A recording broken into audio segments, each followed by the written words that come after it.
बन के चले दोनों भैया ओ नहीं समझवा है मैया। बन के चले दोनों भैया ओ नहीं समझवा है मैया। के कबीना मोरी सुनी अयोध्या के कबीना मोरी सुनी अयोध्या के कबीना जाऊ भैया ओ नहीं समझवा है मैया।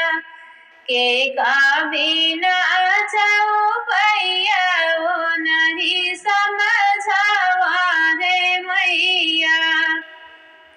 बन का चले दोनों भैया ओ नहीं समझवा है मैया।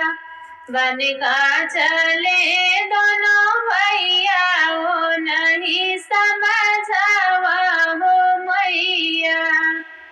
राम बिना मोरी सुनी अयोध्या राम बिना मोरी सुनी अयोध्या। लक्ष्मण बिना जाऊ भैया ओ नहीं समझवा है मैया। लक्ष्मण बिना जाऊ भैया ओ नहीं समझवा है मैया। बन का चले दोनों भैया ओ नहीं समझवा है मैया। बन का चले दोनों भैया ओ नहीं समझवा है मैया। के कबीना मोरी सुनी रसोइया के कबीना मोरी सुनी रसोइया के कबीना अंगनैया ओ नहीं समझवा है मैया। के कबीना अंगनैया ओ नहीं समझवा है मैया।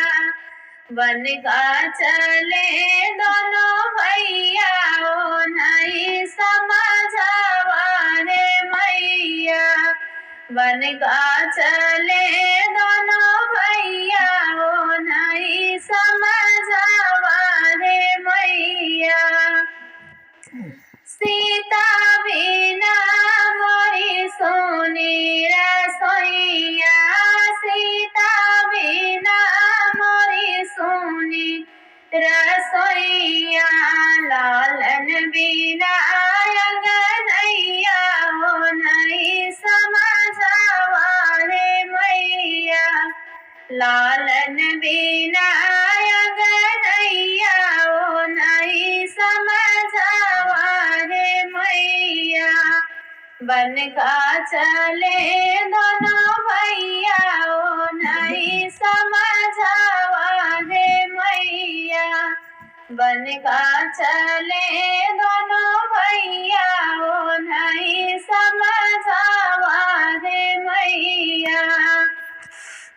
आई राम जी भरी हैया अयोध्या आई है जेरा माता भरी हैया अयोध्या। लक्ष्मण बैठे जाऊ भैया ओ नहीं समझवा है मैया। लक्ष्मण बैठे जाऊ भैया ओ नहीं समझवा है मैया। बन का चले दोनों भैया ओ नहीं समझवा है मैया। बन का चले दोनों भैया ओ नहीं समझवा है मैया। आई सीता त भरी है रसोइया आई सीता त भरी है रसोइया। लालन खेलई अंगनैया ओ नहीं तनी समझावा हे मैया लालन खेलई